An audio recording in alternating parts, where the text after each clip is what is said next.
আজকে আমরা যে টপিকটা নিয়ে আলোচনা করব সেটা হচ্ছে আমরা যে জীবনে বিপদে পড়ি, আমরা বিপদে পড়লে আমাদেরকে উদ্ধার করে কে?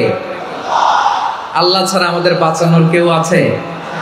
উদ্ধার করার কেউ আছে? রক্ষা করার কেউ আছে? এজন্য বিপদে পড়লে আমরা চাইবো কার কাছে? আমাদের যাই দরকার হোক আমরা ফরিয়াদ করব কার কাছে? নাকি মাজারে যেয়ে চাবেন? মাজারে যেয়ে চাবেন? অনেকে তো মাজারে যেয়ে কপাল ঘষে, আছে না নাই? মাজারে যেয়ে সন্তান চায়, আছে? এই এলাকায় না, এই এলাকার লোকদের আকীদা খালেস আমি জানি। মাজারে যেয়ে কপাল ঘষে আর সন্তান চায়। আচ্ছা, মাজারে গেলে সন্তান পাওয়া যায়? আচ্ছা, মাজারে না গেলে যদি বাচ্চা না হতো, গরু ছাগলের যে বাচ্চা হয় ওরা কোন মাজারে মানত করে বলেন? কথা কি বুঝতেছেন? এই যে প্রতি বছর গরু ছাগল ভেড়া এগুলো যে বাচ্চা দেয়, এরা কোন মাজারে যে মানত করে? এজন্য চাইতে হবে একজনের কাছে, তিনি কে?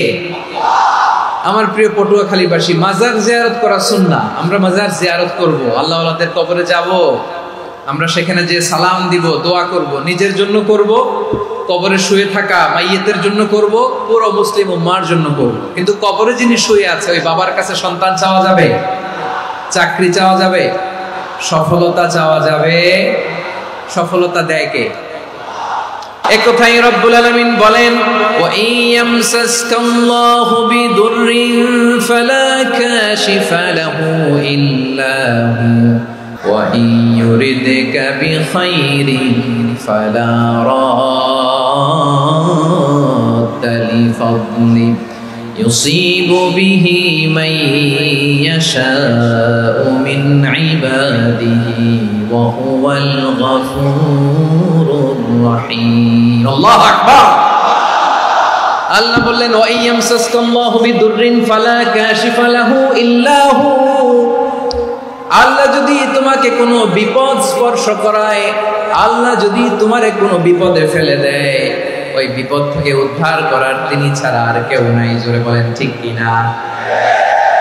তিনি যদি কোনো বিপদে ফেলেন, তিনি ছাড়া বিপদ থেকে উদ্ধার করার কেউ নাই।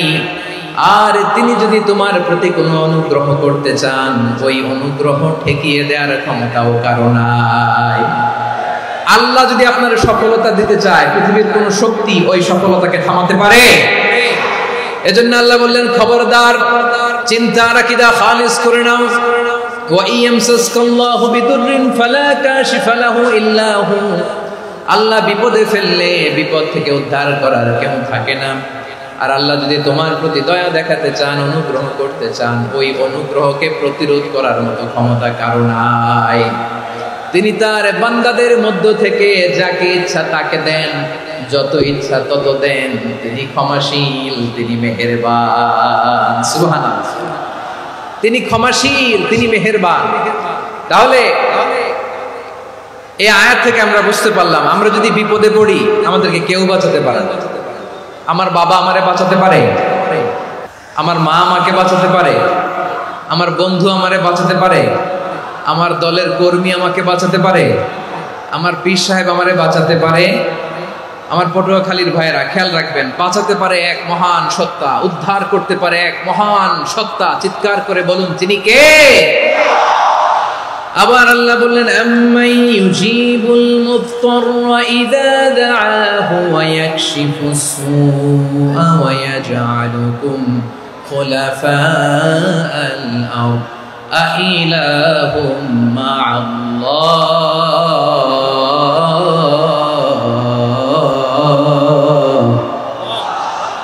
ক্বালিলাম মা তাযাক্কারুন। রব্বুল আলামিন বলেন, বিপদে পড়ে কাতর কণ্ঠে চিন্তাগ্রস্ত হয়ে যখন কেউ ফরিয়াদি হয়ে আল্লাহর ডাকে হাত তোলে, তখন এই ব্যক্তির ডাকে সাড়া দেয় কে? বিপন্ন অবস্থায় আপনি যখন কেঁদে কেঁদে হাত তুলে আপনার দুঃখের কথা জানান, আপনি যখন ডাকেন তারে, তখন আপনার ডাকে সাড়া দেয় কে? আল্লাহ বলে, আমি সাড়া দেই। তোমাদের বিপদকে মুক্ত করে দেয় কে? ওই আল্লাহর সাথে কোন উপাস্য আছে নাকি? কিন্তু খুব অল্প সংখ্যক লোকই তোমরা উপদেশ গ্রহণ করো। কথাটা কার? তাহলে বিপন্ন মানবতা যখন কাঁদে, মানুষ যখন বিপদে পড়ে নিরুপায় হয়ে ফরিয়াদ করে, তার ডাক শোনার কেউ নাই, একজন ছাড়া। চিল্লায় বলেন তো তিনি কে? এজন্য আমরা ফরিয়াদের হাত কার দিকে তুলব? এবং খেয়াল রাখতে হবে, মাথার সাথে সেট করে নিতে হবে, আল্লাহ ছাড়া আমাকে উদ্ধার করার কেউ নাই। এই পৃথিবীতে কেউ আপন না প্রিয় ভাই। বিপদে বললে বোঝা যায় কেউ আপন না। আপন শুধু একজন মহান সত্তা, তিনি কে? বিপদে আপদে কেউ আমাদের বাঁচাতে পারে না, তরাতে পারে না, মুক্তি দিতে পারে না, উদ্ধার করতে পারে না, একমাত্র আমার প্রভু ছাড়া, আল্লাহ ছাড়া। চিল্লায় বলেন ঠিক কিনা?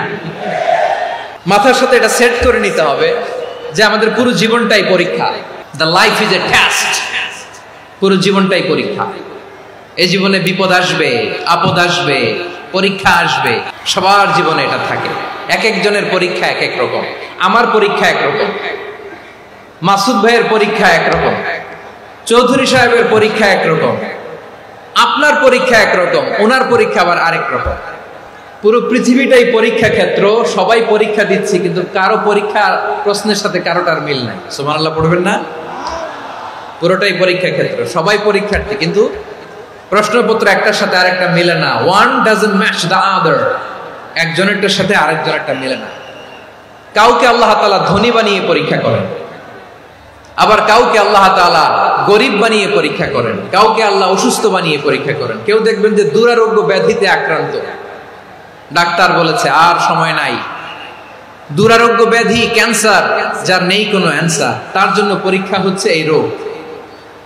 আরেক লোক দেখবেন তার আবার রোগ বালাই নাই, মাশাআল্লাহ, তাকে আল্লাহ তাআলা আর্থিক দৈন্যতা, দারিদ্রতা দিয়ে পরীক্ষা করছেন। এরকম আছে না নাই? টাকা পয়সা নাই, দিন আনে দিন খায়, যা আছে তাতে চলে না, এটা তার জন্য পরীক্ষা। আবার আরেক শ্রেণীর লোক দেখবেন তাকে আল্লাহ অসুস্থতাও দেয় নাই, দারিদ্রতাও দেয় নাই, তার দাম্পত্য জীবনের সমস্যা, স্ত্রী কথা শোনে না, অথবা ছেলে মেয়ে কথা শোনে না।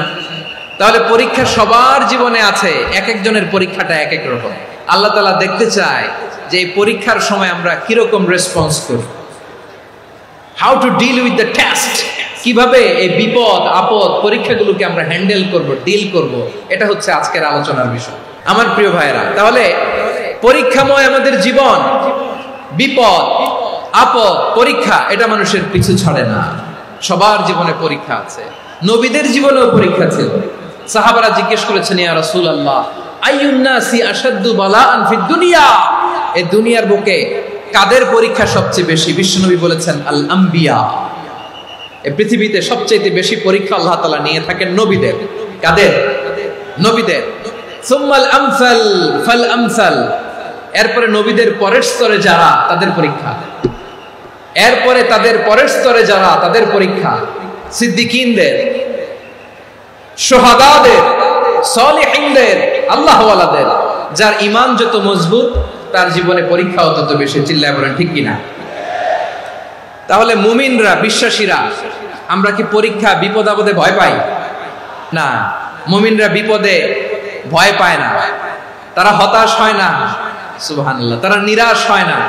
বিশ্বাসীরা হাল ছেড়ে দেয় না, তারা ভরসা রাখে একজনের উপর। চিল্লায় বলতে হবে তিনি কে? কারণ মুমিন জানে the grief isn't permanent, the test isn't permanent, the struggle in our life isn't permanent. আমাদের জীবনের দুঃখ, কষ্ট, স্ট্রাগল, এগুলো পার্মানেন্ট নয়। after every difficulties there is an ease. সব কষ্টের পরেই একটা সুখ আছে না নাই? রব্বুল আলামিন বলেন, ফা ইন্না মাআল উসরি ইউসরা, ইন্না মাআল উসরি ইউসরা, ভয় পেও না, চিন্তা করো না, কষ্টের সাথেই আমি রেখে দিয়েছি স্বস্তি। সুবহানাল্লাহ বলেন। মুমিন জীবনে বিপদ যত বেশি, কষ্ট যত বেশি, তার সামনে সফলতা তার চেয়েও বেশি। কারণ বিশ্বাসীরা জানে রাত্রি যত গভীর হয়, সুবহে সাদিকের সময় তত আগাতে থাকে। গর্ভবতী নারীর পেটের ব্যথা যত বাড়তে থাকে, ঘরে নতুন মেহমান আগমনের সময় ঘনাতে থাকে। মুমিনদের উপর বিপদ, অত্যাচার, আপদ, পরীক্ষা যত বাড়তে থাকে, কালেমার পতাকা উড্ডয়নের সময় কাছে আসতে থাকে। বিশ্বাসীদের এগুলো হিসাব মিলানো অনেক আগে, এগুলো অনেক আগে হিসাব মিলানো। দুঃখের আধার শেষে সুখের আলো মিটি মিটি হাসে। চিল্লায় বলেন ঠিক কিনা? দুঃখের আধার শেষে আলোর প্রভাত হাসে, হতাশার কালো মেঘে যায় গো ভেসে, হতাশার কালো মেঘে যায় গো ভেসে, দুঃখের আধার শেষে আলোর প্রভাত হাসে, হতাশার কালো মেঘে যায় গো ভেসে, হতাশার কালো মেঘে যায় গো ভেসে। কোরআনের পাতায় পাতায় দেখো ঈমানের পথ ঢাকা ব্যথার কাটায়, কোরআনের পাতায় পাতায় দেখো ঈমানের পথ ঢাকা ব্যথার কাটায়। ভেঙে পড়ো না কভু হতাশ হয়ে, ভেঙে পড়ো না কভু হতাশ হয়ে, জ্বলে পুড়ে খাঁটি সোনা হগ শেষে, জ্বলে পুড়ে খাঁটি সোনা হগ শেষে। দুঃখের আধার শেষে আলোর প্রভাত হাসে, হতাশার কালো মেঘে যায় গো ভেসে, হতাশার কালো মেঘে যায় গো ভেসে। পরীক্ষা যত বেশি, কষ্ট যত বেশি, সুখের সময় তত কাছাকাছি, চিল্লায় বলতে হবে ঠিক কিনা? এজন্য মুমিন জীবনে পরীক্ষা বেশি, মুমিনদের হতাশা নাই। মুমিনরা নিরাশ হয় না, হতাশ হয় কাফিররা। মুমিনরা কখনো হাল ছেড়ে দেয় না, মুমিনরা ভরসা রাখে একজনের উপর, তিনি কে? তাহলে আমার প্রিয় পটুয়াখালীবাসী, বিপদ থাকবে, পরীক্ষা থাকবে, এই বিপদ থেকে আমাদেরকে উদ্ধার করবেন একজন, তিনি কে? আমরা শুধু আল্লাহর উপরই ভরসা রাখবো, চাইবো একজন সত্তার কাছে। আওয়াজ করে বলুন, তিনি কে? একজন সত্তার কাছে চাইবে। বিশ্বনবী ওনার চাচাতো ভাই আব্দুল্লাহ ইবনে আব্বাস রাদিয়াল্লাহু তাআলা আনহুকে বললেন, ইয়া আব্দুল্লাহ ইবনে আব্বাস, হে আব্দুল্লাহ ইবনে আব্বাস, ইদা সাআলতা ফাসআলিল্লাহ, যখন চাইবে আল্লাহর কাছে যাও। ও আব্দুল্লাহ, যখন চাইবা আল্লাহর কাছে চাও। ওয়া ইদা ইসতাআনতা ফাসতাইন বিল্লাহ, যখন সাহায্য চাইবা আল্লাহর কাছে ফরিয়াদ করো। জেনে রেখো ও আব্দুল্লাহ, ওয়া'লাম আন্নাল উম্মাতা লাউ ইজতামাআত আলা আন ইয়ানফাউকা বিশাইইন লাম ইয়ানফাউকা ইল্লা বিশাইইন ক্বাদ কাতাবাহু আল্লাহু লাক। ও আব্দুল্লাহ, জেনে রেখো, মনে রেখো, গোটা বিশ্বের সবাই মিলে যদি তোমার উপকার করতে চায়, ততটুকুই তারা করতে পারবে যতটুকু আল্লাহ তোমার নসিবে সেটা লিখে রেখেছে। ঠিক কিনা বলেন? আর যদি গোটা বিশ্বের সবাই মিলে তোমার বিরুদ্ধে কনস্পাইরেসি করে, ষড়যন্ত্র করে, গোটা বিশ্বের সবাই মিলেও যদি তোমার ক্ষতি করতে চায়, ততটুকুই শুধু পারবে যেটা আল্লাহ তোমার জন্য বরাদ্দ রেখেছে। যতটুকু আল্লাহ তাআলা তোমার জন্য বরাদ্দ রেখেছে অতটুকুই ক্ষতি করতে পারবে, আর এক চুল বেশিও করতে পারবে না, কমও করতে পারবে না। চিল্লায় বলেন ঠিক কিনা? এজন্য আমরা চাইবো কার কাছে? সব সময় আমরা আল্লাহর কাছে চাইবো, বিপদে আপদে, সুখে দুঃখে, সচ্ছল অবস্থায় অসচ্ছল অবস্থায়, পরাজয়ের সময় বিজয়ের সময়, সব সময় আমরা ভরসা রাখবো কার উপর? সবাই বলুন। একদল লোক আছে যারা বিপদে পড়লে আল্লাহরে ডাকে, বিপদ আসলে আল্লাহরে ডাকে, বিপদ নাই আল্লাহও নাই। বিপদে পড়লে নামাজ পড়ে, বিপদও নাই নামাজও নাই। বিপদে পড়লে জিকির করে, বিপদ যখন চলে যায় ওদের জিকিরও বন্ধ হয়ে যায়। এরকম আছে না নাই? কিছু লোক দেখবেন পরীক্ষা আসলে নামাজ পড়ে, দেখবেন পরীক্ষার সময় নামাজ পড়ে, পরীক্ষাও নাই নামাজও আছে। এরকম কিছু লোক আছে অসুস্থ হলে আল্লাহরে বড্ড ভালোবাসে, আল্লাহরে খুব ডাকে। অসুস্থ হইলে অসুস্থতাও নাই, আল্লাহ স্মরণও নাই। দেখবেন কিছু লোক নির্বাচন আসলে খুব আল্লাহ আল্লাহ হয়ে যায়, তখন দেখবেন মাথার মধ্যে হেজাব লাগায়, পাঞ্জাবি লাগায়, আল্লাহ আল্লাহ হয়ে যায়। নির্বাচনও নাই, এরপরে আল্লাহর কথাও নাই। আছে না নাই? না, এরকম হওয়া যাবে না। সব সময় আমরা আল্লাহরে ডাকবো, বিপদে আপদে সব সময় ভরসা রাখবো আমরা একজনের উপর। আওয়াজ করে বলেন, তিনি কে? এ কথায় আল্লাহ তাআলা আমাদের চোখে আঙ্গুল দিয়ে জানিয়ে দিলেন, ফাইদা রাকিবু ফিল ফুলকি দা'আউল্লাহা মুখলিসিনা লাহুদ্দিন ফালাম্মা নাজ্জাহুম ইলাল বাররি ইযা হুম ইউশরিকুন। আল্লাহ বলে একদল লোক আছে, তারা যখন নৌযানে চড়ে, জলযানে চড়ে, সাগরের মধ্যে যখন জাহাজে চড়ে, লঞ্চে চড়ে, তারা যখন তুফানের সম্মুখীন হয় তখন তারা আল্লাহরে বড্ড বেশি ডাকে, একান্ত ভাবে ডাকে, বিশুদ্ধ চিত্তে ডাকে। আবার তুফান থেকে তাদেরকে সেফ জোনে নিয়ে, নিরাপদ জোনে নিয়ে যখন বন্দরে আমি আল্লাহ তাদেরকে ভিড়িয়ে দেই, ওই লোকগুলো আবার আমি আল্লাহর সাথে শিরিক করে। এরকম আছে না নাই?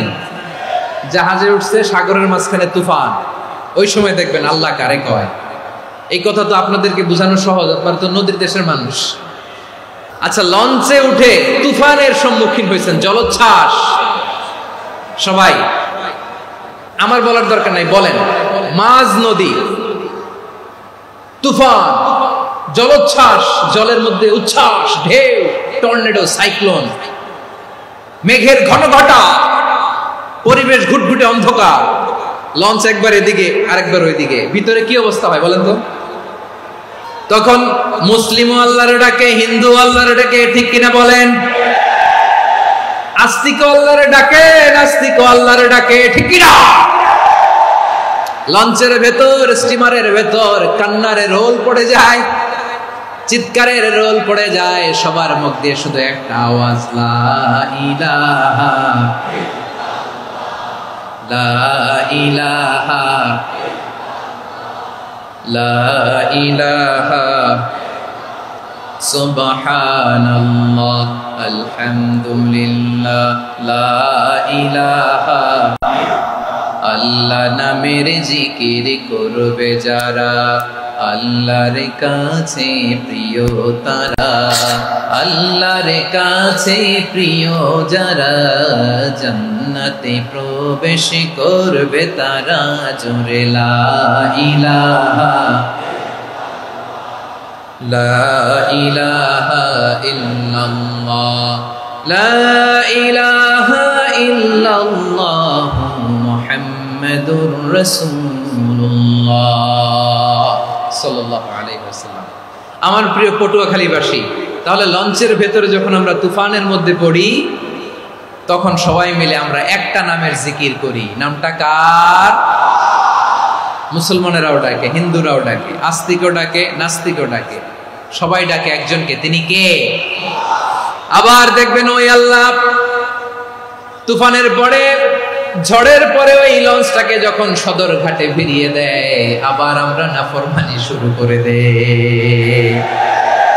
সে কোথায় আল্লাহ বললেন, ফাইদা রাকিবু ফিল ফুলকি দা'উল্লাহ মুখলিসিনা লাহুদ্দিন ফালাম্মা নাজ্জাহুম ইলাল বাররি ইযা হুম ইউশরিকুন। সাগরে যখন তুফানে পড়ে আমি আল্লাহর ডাকে, আবার আমি আল্লাহ যখন বাঁচিয়ে দেই, আবার আমি আল্লাহর সাথে শিরিক শুরু করে। আমরা কি এরকম হতে চাই নাকি?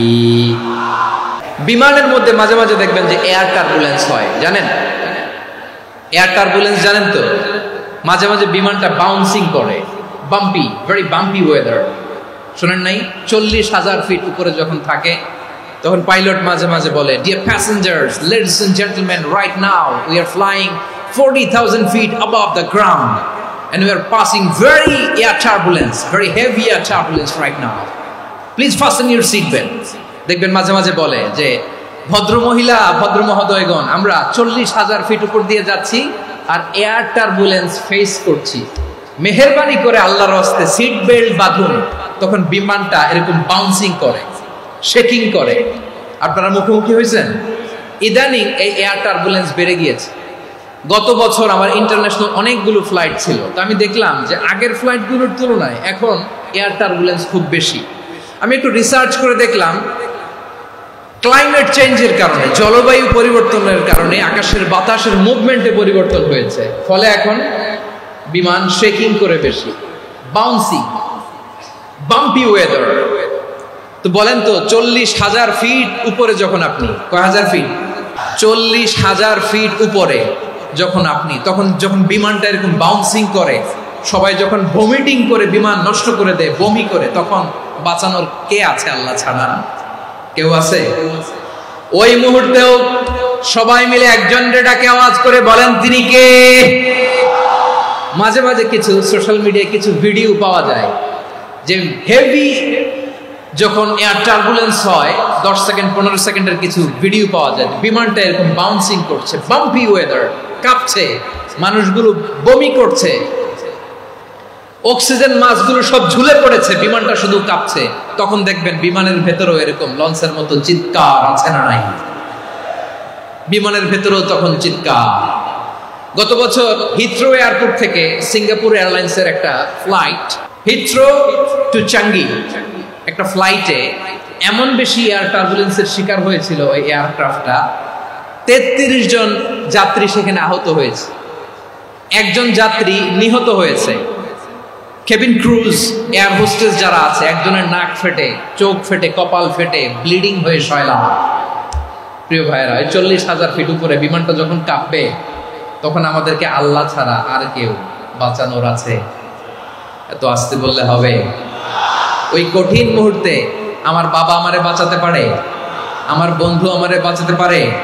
এই গ্রাউন্ডে, জমিনের বুকে আমার প্রোটোকল, আমার ক্ষমতা, আমার দাম্ভিকতা কোনো কিছু আমারে বাঁচাতে পারে? একজন ছাড়া। চিল্লায় বলতে হবে, তিনি কে?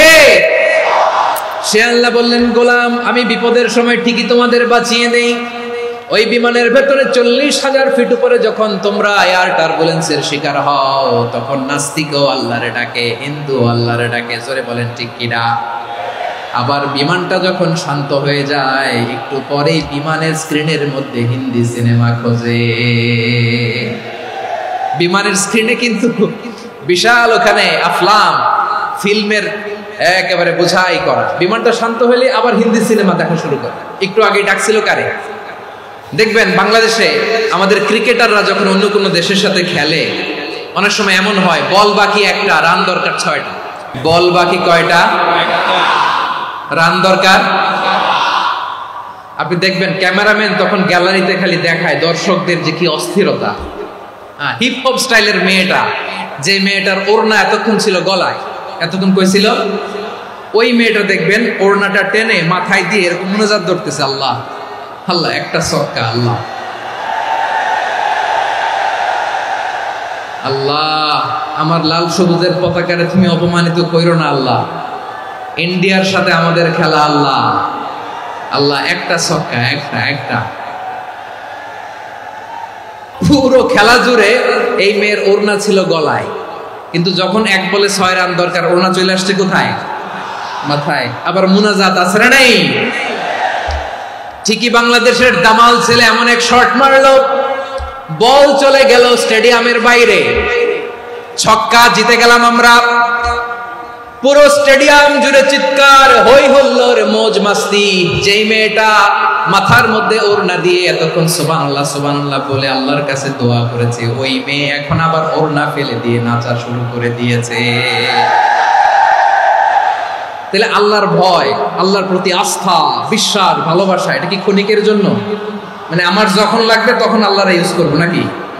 হ্যাঁ, বিপদে আপদে, সুখের সময় দুঃখের সময়, সচ্ছল অসচ্ছল অবস্থায় বিশ্বাসীরা ভরসা রাখে একজনের উপর। চিৎকার করে বলো, পটুয়াখালী তিনি কে? সে আল্লাহ বললেন, গোলাম মনে করো না জাহাজ থেকে সদরঘাটে ভিড়িয়ে দিলাম, তুমি নিরাপদ হয়ে গেছো। মনে করো না 40,000 ফিট থেকে সেফ ল্যান্ডিং এর পরে এয়ারপোর্টে নেমে গেলেই তুমি নিরাপদ হয়ে গেছো। ও মিয়া, বিপদ কি শুধু সাগরে আর আকাশে?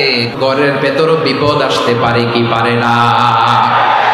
এজন্য সূরা মুলক আল্লাহ বললেন, আমিনতুম মান ফিস সামাই আন ইয়াখসিফা বিকুমুল আরদা ফাইযা হিয়া তামুর। আল্লাহ বললেন, তোমরা কি ভেবেছো তোমরা নিরাপদ? আমি চাইলে ল্যান্ডস্লাইডস, ভূমি ধস দিয়ে 1 লক্ষ 1 মুহূর্তে নিয়ে যেতে পারি। এক সুনামি দিয়ে থাপ্পড় মেরে 3 লক্ষ সাগরের ভেতরে ঢুকায় দিতে পারি। 1 সেকেন্ডও লাগে না আমার।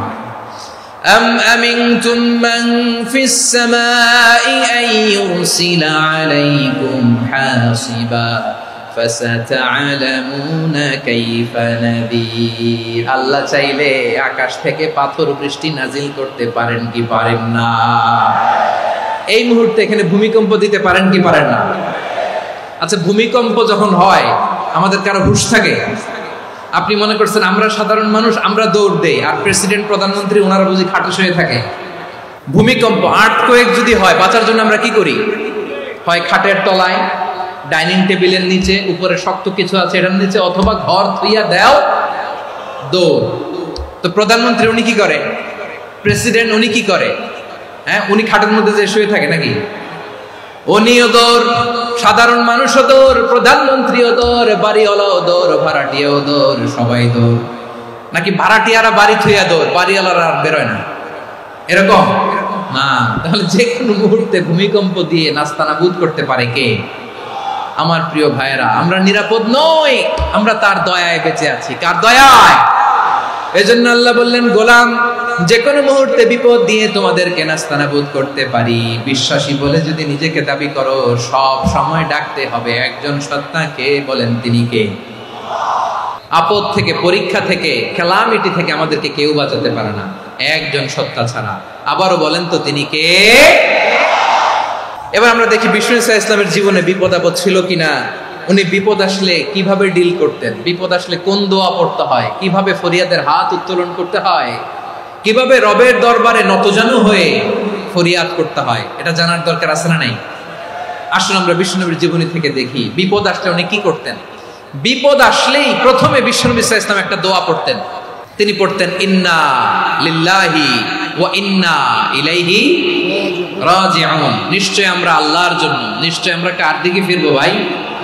আবার কার দিকে ফিরবো? আওয়াজ করে বলুন তো, আমরা এসেছি কার কাছ থেকে, আবারও ফিরে যাব কার কাছে? এজন্য বিষ্ণুই পড়ছেন, ইন্না লিল্লাহি ওয়া ইন্না ইলাইহি রাজিউন। নিশ্চয় আল্লাহর জন্য, ওই আল্লাহর দিকেই আমরা ফিরে যাব। তারপরে বিষ্ণুই পড়তেন, আল্লাহুম্মা আজুরনি ফি মুসিবাতি ওয়াখলুফ লি খায়রাম মিনহা। একসাথে প্রথমে পড়তেন ইন্না লিল্লাহি ওয়া ইন্না ইলাইহি রাজিউন, তারপর পরে পড়তেন আল্লাহুম্মা আজুরনি ফি মুসিবাতি ওয়াখলুফ লি খায়রাম মিনহা। মানে আল্লাহ, এই যে আমি বিপদে ধৈর্য ধারণ করলাম, এটার সব তুমি আমারে দাও, আর যেটা হারালাম এর চেয়ে ভালো কিছু দিয়ে মেকআপ করে দিও, ভালো কিছু দিয়ে বদল করে দিও। সুবহানাল্লাহ পড়েন। তাহলে বিপদ আসলে আমরা কি পড়ব? এদেশে পরস্পরে দেখা হলে দেয় সালাম, এদেশে আমজনতার হৃদয় জুড়ে পাক কালাম, এদেশে বিপদ এলে সর্বজনে সর্বক্ষণে দোয়া পড়ে ইন্না লিল্লাহ। কি পড়ে? সুবহানাল্লাহ সুবহানাল্লাহ সুবহানাল্লাহ সুবহানাল্লাহ। এদেশে আজান শুনে সূর্য ওঠে শহর গ্রামে, এদেশে আজান শুনে সূর্য ডুবে সন্ধ্যা নামে, এদেশে সকল কাজে সবাই বলে বিসমিল্লাহ, এদেশে ভালো কিছু দেখে শুনে হাসি মুখে সবাই বলে মাশাআল্লাহ। তাহলে বিপদ এলে আমরা কি পড়ি? তাহলে বিপদ এলেই আমরা এখন থেকে ইন্না লিল্লাহ পড়ব, নাকি হাই হুতাশ করবেন? একদল আছে হাই হুতাশ করে, হায় আল্লাহ রে, মোর কি হইল রে, মই কি হরমু রে, মই কমবে জামু রে, এরকম বিলাপ করতে নিষেধ করেছেন বিশ্বনবী। কি করব, কই যাব, কি হবে, হায় হায়, এরকম হাহুতাশ আছে না নাই? বিশ্বাসীরা হাহুতাশ করে না, তারা ইন্না লিল্লাহ পড়ে। কি পড়ে মনে থাকবে? আমরা পড়বো ইন্না লিল্লাহি ওয়া ইন্না ইলাইহি রাজিউন। নিশ্চয়ই আমরা আল্লাহর জন্য, আমরা আল্লাহর দিকেই ফিরে যাব। এরপর পড়বো আল্লাহুম্মা আজুরনি ফি মুসিবাতি ওয়াখলুফ লি খায়রাম মিনহা। আল্লাহ, আমি যে বিপদে ধৈর্য ধারণ করলাম এটার সওয়াব দিও, আর যা হারালাম তার চেয়ে ভালো কিছু দিয়ে বদল করে দিও। সুবহানাল্লাহ পড়েন। বিশ্ব নবীর হাদিস শুনলেন উম্মে সালামা রাদিয়াল্লাহু তাআলা আনহা। ওনার স্বামী হলো আবু সালামা। মজার ঘটনা খেয়াল করে শুনেন। সাইয়্যিদাতুনা উম্মে সালামা রাদিয়াল্লাহু তাআলা আনহা, ওনার স্বামীর নাম আবু সালামা। শ্রেষ্ঠ দম্পতি, শ্রেষ্ঠ ফ্যামিলি। প্রথমে হিজরত করেছিলেন হাবাসায়, পরে হিজরত করেছেন মদিনায়। উহুদ যুদ্ধের পরে ওনার স্বামী আবু সালামা ইন্তেকাল করলো, শহীদ হলো। সুবহানাল্লাহ পড়েন। যখন আবু সালামা ইন্তেকাল করলো, উম্মে সালামা রাদিয়াল্লাহু তাআলা আনহা কেঁদে কেঁদে হয়রান। আর নবীর শিখানো বাণী অনুযায়ী তিনি বারবার পড়ছিলেন ইন্না লিল্লাহ। কি পড়ছিলেন? ইন্না লিল্লাহ। যেহেতু বিশ্বনবী বলেছেন কেউ যদি বিপদের প্রথম ধাক্কায় পড়ে ইন্না লিল্লাহি ওয়া ইন্না ইলাইহি রাজিউন, আল্লাহুম্মা আজুরনি ফি মুসিবাতি ওয়াখলুফ লি খায়রাম মিনহা, তাহলে এই বিপদে যে সে যা হারালো তার চেয়ে শ্রেষ্ঠ কিছু দিয়ে আল্লাহ তার বদল দিয়ে দিবে। এই হাদিস শুনে উম্মে সালামা রাদিয়াল্লাহু তাআলা আনহা ওনার প্রাণ প্রিয় স্বামী আবু সালামার ইন্তেকালের পরে চোখের পানি ছাড়ে আর পড়ে ইন্না লিল্লাহি ওয়া ইন্না ইলাইহি রাজিউন আল্লাহুম্মা আজুরনি ফি মুসিবাতি ওয়াখলুফনি খায়রাম মিনহা। বারবার এই দোয়া পড়ে চোখের পানি ছাড়ে, এই দোয়া পড়ে চোখের পানি ছাড়ে, আর মনে মনে বলে আবু সালামার মতো ভালো মানুষ মদিনাতে নাই, আবু সালামার চেয়েও ভালো মানুষ মদিনাতে নাই, তার চেয়ে ভালো মানুষ কি করে আল্লাহ তাআলা আমারে দিবে, তার চেয়ে ভালো মানুষ তো আমি মদিনাতে দেখি না। চোখের পানি দিয়ে বুক ভাসায় আর নবীর হাদিসের উপর আমল করে পড়ে ইন্না লিল্লাহি ওয়া ইন্না ইলাইহি রাজিউন, ইন্না লিল্লাহি ওয়া ইন্না ইলাইহি রাজিউন। পড়তে পড়তে চোখের পানি ছাড়ে আর চিন্তা করে বিশ্বনবী বললেন এই দোয়া পড়লে যেটা হারালাম তার চেয়ে ভালো কিছু দিয়ে আল্লাহ পুরস্কার দেয়। আবু সালামের চেয়ে ভালো মানুষ মদিনার মধ্যে আর কে হতে পারে? কি আজীব তামাশা, কি অবাক করা ঘটনা। কিছুদিন পরে দেখা গেল সাইয়্যিদুল মুরসালিন রাহমাতাল লিল আলামিন স্বয়ং বিশ্ব নবী উম্মে সালামাকে বিয়ের প্রস্তাব পাঠিয়েছে। স্বয়ং বিশ্ব নবী উম্মে সালামা রাদিয়াল্লাহু তাআলা আনহাকে বিয়ের প্রস্তাব পাঠিয়েছেন। উনি রাজি হয়ে গেলেন, বিয়ে হয়ে গেল, উনি হয়ে গেলেন উম্মুল মুমিনিন, আমাদের মা, পুরো মুসলিম উম্মার মা। চিৎকার করে বলেন আল্লাহু আকবার। তাহলে আমার প্রাণ প্রিয় ভাইরা, বিপদে পড়লে আমরা পড়বো ইন্না লিল্লাহি ওয়া ইন্না ইলাইহি রাজিউন আল্লাহুম্মা আজুরনি ফি মুসিবাতি ওয়াখলুফনি খায়রাম মিনহা। যারা যারা বিপদ আসলে এই দোয়াটা পড়বেন এখন থেকে আওয়াজ করে ইনশাআল্লাহ বলেন। যা হারাইছেন তার চেয়ে শ্রেষ্ঠ জিনিস দিয়ে বদলা দিবে কে? তাহলে বিপদে পড়লেই প্রথমে আমরা এটা পড়ব। শুনে শুনে মুখস্থ করবেন। আমার মায়েরা, আমার বোনেরা, আপনাদের জন্য 3টি মাঠের অ্যারেঞ্জমেন্ট করা হয়েছে, আমি জানি। আপনারাও এই দোয়াগুলো পড়বেন, আপনার স্বামীকে শেখাবেন, সন্তানকে শেখাবেন, আপনার পুরো পরিবারটাকে জান্নাতের টুকরো বানিয়ে দিবে কে? তাহলে বিপদ আসলে প্রথমে কি পড়তে হবে এটা জেনে গেলাম। এরপরে বিপদ আসলে নিজেকে কি করে আল্লাহর কাছে সঁপে দিতে হয় এটাও জানার দরকার আছে না নাই? বিপদে প্রথমে ইন্না লিল্লাহ করলাম, ধৈর্য ধারণ করলাম, বিপদ থেকে উদ্ধারের সর্বোচ্চ চেষ্টা করলাম। আমার কাজ যখন শেষ তখন আমি আমার এই বিষয়টা আল্লাহর কাছে সঁপে দিব। কার কাছে? বিপদে বললে কেমন করে নিজেকে আল্লাহর কাছে সঁপে দিতে হয় আসুন সাইয়েদনা ইব্রাহিম আলাইহিস সালামের জীবনী থেকে জানি। আল্লাহর খলিল ইব্রাহিম আলাইহিস সালাম আমাদের মতো সমাজ ব্যবস্থা পায় নাই। আমরা জন্মের পরে আমাদের কানের ভেতরে আজান দিয়েছে কে? একামত দিয়েছে কে? আমাদের বাপ দাদারা আমাদের কানে আজান দিয়েছে কি? দেয় নাই। আমাদের জন্মের পরেই তো আজান, একামত, বাড়ির পাশে মসজিদ, প্রতিদিন আজান, জুমার খুতবা, প্রতি মাসে মাসে তাফসিরুল কোরআন মাহফিল, মসজিদ, মিনারা, অভাব নাই। ঠিক কিনা বলে? আপনি যেই সুন্দর ইসলামিক এনভায়রনমেন্ট পেয়েছেন, আমাদের ইব্রাহিম খলিল উনিও কি এরকম পেয়েছিলেন? হ্যাঁ, উনি জন্মের পর পরে ওনার কানে আজান দিয়েছে কেউ? আমার প্রিয় ভাইরা, আগা গোড়া একটা শিরকি পরিবেশ উনি জন্মগ্রহণ করেছেন। উনি ছাড়া ওই তল্লাটে একজনও আল্লাহর উপর বিশ্বাসী নাই। কল্পনা করতে পারেন? গোটা তল্লাটে, গোটা দেশে বিশ্বাসী মুমিন, আল্লাহর উপর বিশ্বাস স্থাপনকারী কয়জন? সবাই বলেন কয়জন? বাকি সব মুশরিক। বাকি সব মুশরিক নিজের সাথে নিজে শক্ত বোঝাপড়া করে, অ্যানালজি করে, সেলফ কনভারসেশন করে উনি মহা সত্যের সন্ধান পেয়েছে।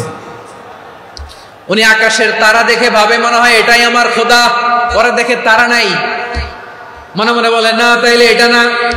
আবার চাঁদ দেখে বলে চাঁদটা বড় মায়া লাগে, মনে হয় এটাই আমার রব, পরে দেখে চাঁদও নাই, কয় না এটা না।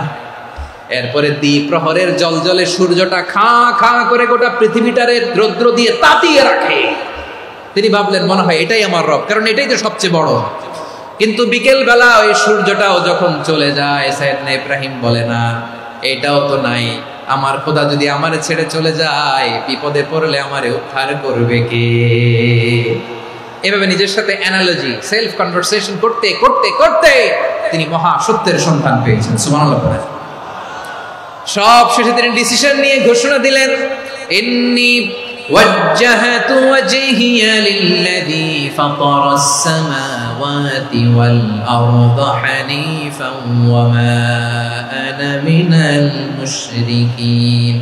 নিশ্চয় আমি এমন সত্তার দিকে মনোনিবেশ করলাম, মুখাপেক্ষী হলাম, যিনি আকাশ বানিয়েছেন, জমিন বানিয়েছেন, আমি মুশরিক নই। সুবহানাল্লাহ। পারতেন? আপনি পারতেন?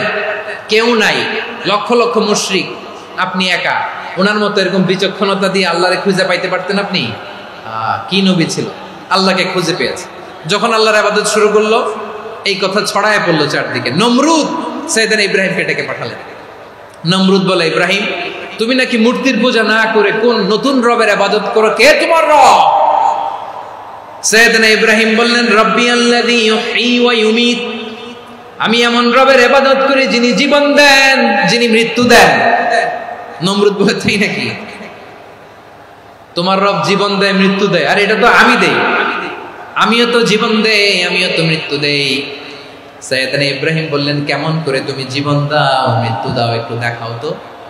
নমরুদ জেলখানা থেকে দুজন কয়েদিকে ডেকে আনলো। কয়েদি এনে অর্ডার করলো, একটাকে এখনই শিরোচ্ছেদ, হেড অফ, ডেথ পেনাল্টি, মৃত্যুদণ্ড দেয়া হলো, ফিনকি দিয়ে রক্ত বের হলো। নমরুদ বলে, দেখো, দুজনকে ধরে আনলাম, একজন কয়েদিকে দিলাম ডেথ পেনাল্টি, মৃত্যুদণ্ড, ওরে মৃত্যু দিলাম। আরেকজন যে দাঁড়িয়ে আছে, চাইলে ওরেও আমি মৃত্যুদণ্ড দিতে পারি, কিন্তু না, ওরে আমি দিব না, ওরে আমি বাঁচাইয়া দিলাম, ছেড়ে দিলাম, মানে জীবন দিলাম। দেখো ইব্রাহিম, তোমার চোখের সামনে একজনরে মৃত্যু দিলাম, আরেকজনরে জীবন দিলাম। আপাত দৃষ্টিতে তাই তো, একজনরে তো জীবন দিল, আরেকজনরে মৃত্যু দিল। সাইয়েদনা ইব্রাহিম এবার বিপাকে পড়ে গেলেন। কিন্তু এক একজন নবীকে আল্লাহ এমন উইজডম, বিচক্ষণতা দিয়ে এই জমিনে পাঠিয়েছেন। মুহূর্তের মধ্যে আল্লাহর খলিল ইব্রাহিম বললেন, فإن الله يأتي بالشمس من المشرق فأت بها من المغرب فبهت الذي كفر। আল্লাহর খলিল ইব্রাহিম বললেন, নমরুদ, বুঝলাম তুমি জীবন দাও, মৃত্যু দাও, দেখলাম, কিন্তু আমার রব, আমার আল্লাহ প্রতিদিন সকালবেলা উষা লগ্নে ওই পূর্ব দিগন্ত থেকে সূর্যটাকে উদিত করেন, সাঁঝের বেলা, বিকেল বেলা, কুথুলি লগ্নে, সন্ধ্যা বেলা ওই দ্বিপ্রহরের জল জলে সূর্যটাকে পশ্চিম দিগন্তে ডুবিয়ে দেন। মানে সকালবেলা পূর্ব দিক থেকে উদিত করা সূর্যটাকে পশ্চিম দিকে বিকেলে তিনি ডুবিয়ে দেন। তুমি যদি পারো ওই সূর্যটাকে পশ্চিম দিক থেকে উদিত করে পূর্ব দিকে ডুবিয়ে দাও। সুবহানাল্লাহ পড়বেন না? দেখেন, ইনস্ট্যান্ট ইন্টেলেক্ট, মুহূর্তে বিচক্ষণতা, উইজডম কাকে বলে? নমরুদ পারবে? নমরুদের বাপ পারবে, ওর দাদা, ওর 14 গোষ্ঠী, গোটা বিশ্বের সব ক্ষমতাধর রাষ্ট্রনায়করা একসাথে হলে পারবে? ফাবুহিতাল্লাযী কাফার পারে নাই, ব্যর্থ হয়েছে। এবার তেলে বেগুনে জ্বলে উঠেছে, রেগে মেগে আগুন বলে, ফালকুহু ফিল জাহিম, ওর সাথে তর্ক নাই, না পেরে এবার এটারে আগুনে ফেলা। বিশাল বিশাল গাছ কেটে লাকড়ি এনে আগুনের কুণ্ডলি বানানো হলো, দাও দাও দাও দাও করে আগুন জ্বলে। আল্লাহর খলিল ইব্রাহিমকে আগুনে নিক্ষেপ করা হবে। আল্লাহর খলিল সাইয়েদনা ইব্রাহিমের হাতের মধ্যে রশি দিয়ে টাইট করে বাঁধা হলো, পায়ের মধ্যেও টাইট করে রশি দিয়ে বাঁধা হলো।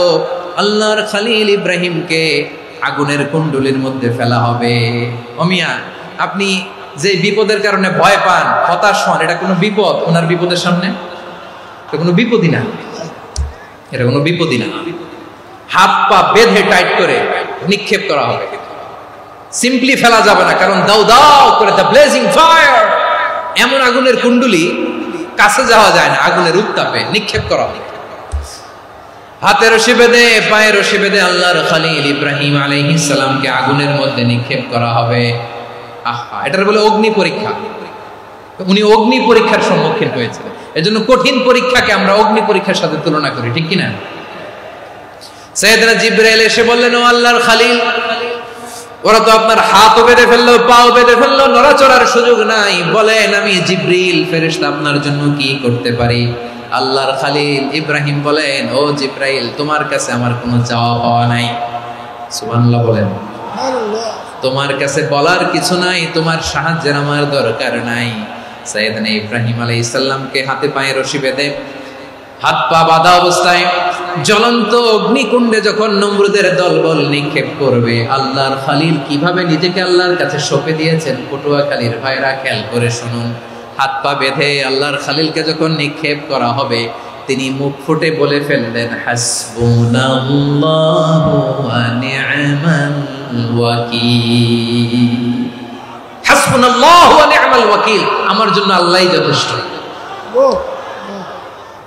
আমার জন্য আল্লাহই যথেষ্ট। তিনি আমার সবচেয়ে বড় গার্ডিয়ান, তিনি আমার সবচেয়ে বড় অভিভাবক। জিব্রাইলের সাহায্যে রফারকে ফিরিয়ে দিলেন, দুনিয়ার বুকে কারো কাছে কিছু বলেন নাই, মুখ ফুটে বলেছেন হাসবুনাল্লাহ। ও আমার পটুয়াখালীর প্রাণের ভাইয়েরা খেয়াল রাখবেন, কোন বান্দা তার হাতে থাকা সব চেষ্টাটুকুন করার পরে মুখ ফসকে মুখ দিয়ে যখন বলে ফেলে হাসবুনাল্লাহ, বান্দা যখন হাসবুনাল্লাহ বলে ফেলে, ওই ব্যাপারটা ডিল করার দায়িত্ব স্বয়ং আল্লাহ আরশের উপর থেকে নিয়ে নেয়। আপনি যখন বলে ফেলবেন হাসবুনাল্লাহ, এটা ডিলিং করবে কে তখন? বান্দা তার সাধ্যের সবটুকু চেষ্টার পরে নতজানু হয়ে যখন বলবে হাসবুনাল্লাহ, আল্লাহ তুমি আমার জন্য যথেষ্ট, নি'মাল ওয়াকিল, তুমি আমার শ্রেষ্ঠ অভিভাবক, তখন তার কি দরকার না দরকার এটা ডিল করে স্বয়ং আল্লাহ। নিক্ষেপ করা হলো সাইয়েদনা ইব্রাহিমকে অগ্নিকুণ্ডলিতে। হাজার হাজার মানুষের দৃশ্য দেখার জন্য জড়ো হয়েছে এরকম বিশাল ময়দানে।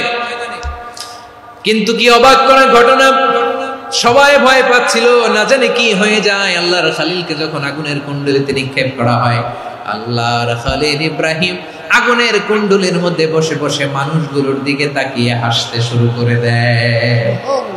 কারণ আকাশ থেকে রব্বুল আলামিন স্পেশাল ভার্ডিক্ট নাজিল করেছেন, স্পেশাল হুকুম জারি করেছেন, কুলনা ইয়া নারু কুনি বারদান ওয়া সালামান আলা ইব্রাহিম।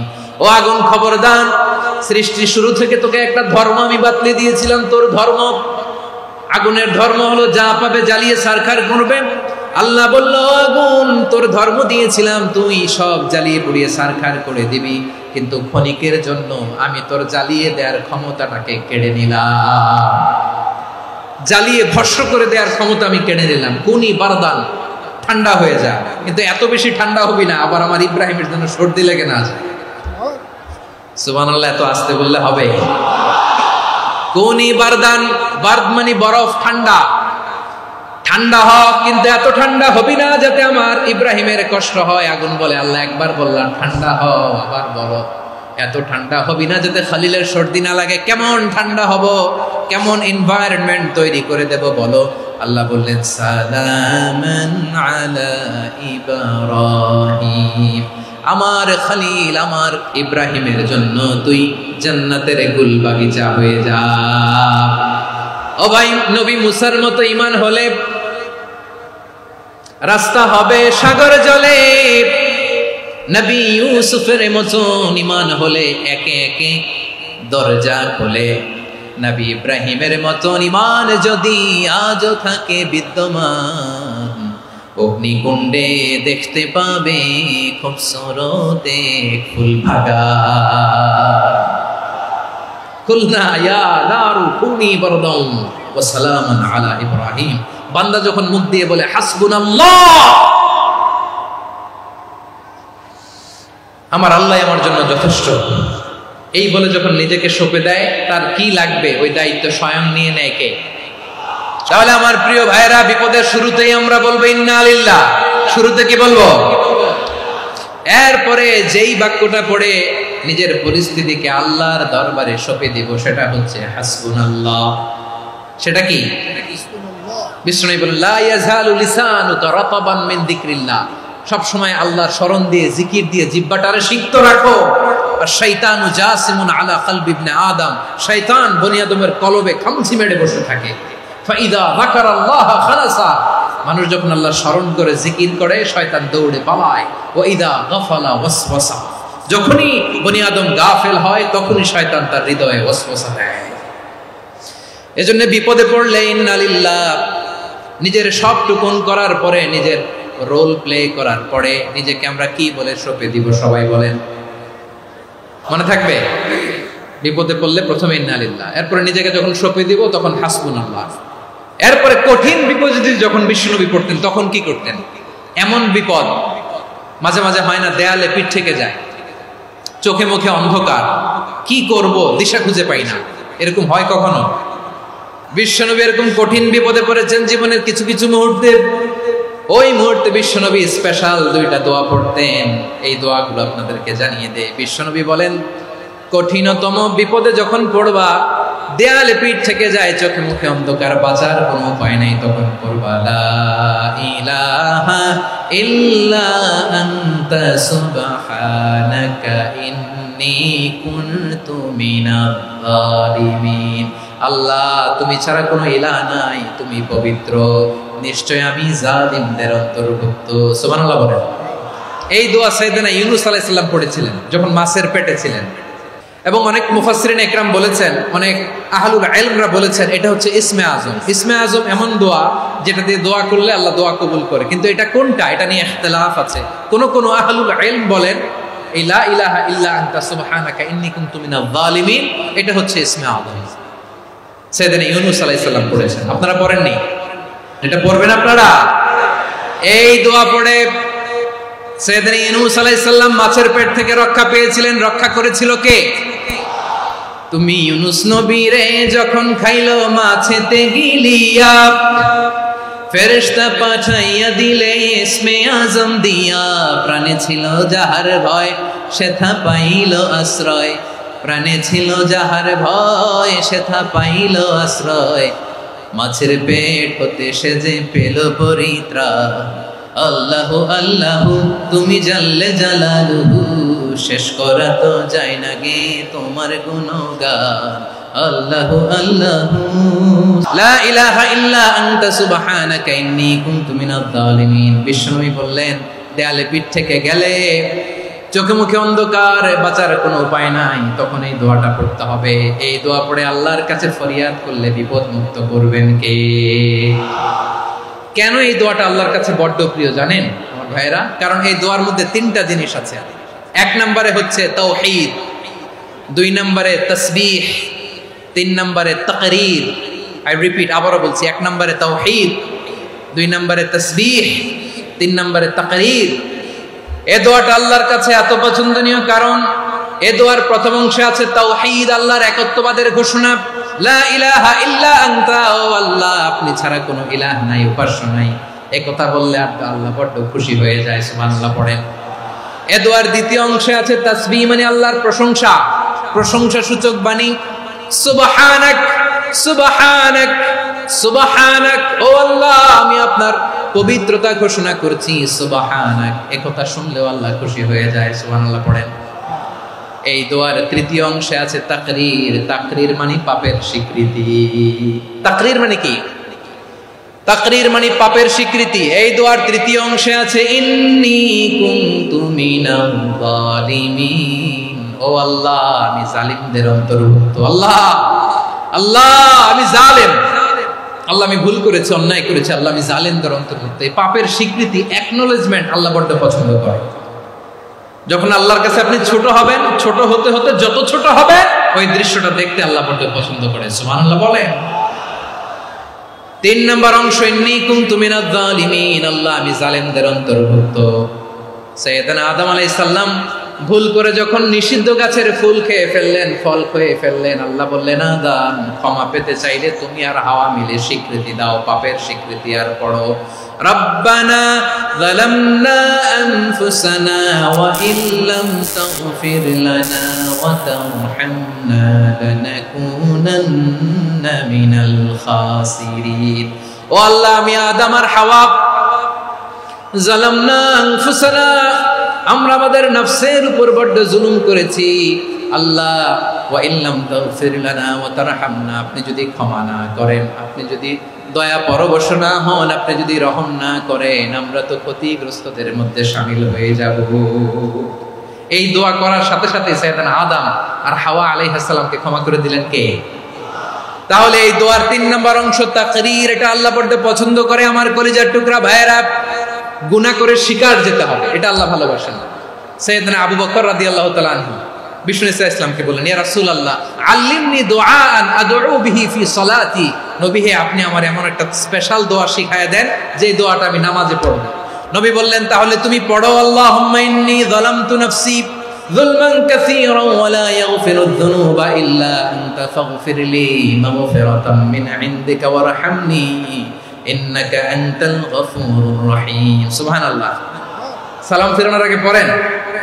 ও আবু বকর, নামাজে যদি দোয়া করতে মনে চায় এই দোয়াটা পড়বা, আল্লাহুম্মা ইন্নী যালামতু নাফসি, আল্লাহ জুলুম করেছি আমার নফসের উপর, যুলমান কাসীরা, অনেক জুলুম, ওয়া লা ইয়াগফিরুয যুনুবা ইল্লা আনতা, আপনি ছাড়া এই জুনুব, এই পাপ ক্ষমা করার দ্বিতীয় কোনো রব নাই, আছে? এজন্য আল্লাহরে বলবেন, আল্লাহ আমি ছাড়া তোমার গোলামের অভাব নাই, ও আমার রব আমি ছাড়া এই জমিনের বুকে তোমার গোলামের অভাব নাই, কিন্তু তুমি ছাড়া তো আমার দ্বিতীয় কোনো রব নাই। পারবেন বলতে? পারবেন? চোখের পানি ছেড়ে আল্লাহরে বলবেন, আল্লাহ তুমি আমার রব, তুমি আমার সব। কি বলবেন? আল্লাহরে বলেন, আল্লাহ তুমি আমার রব, তুমি আমার সব।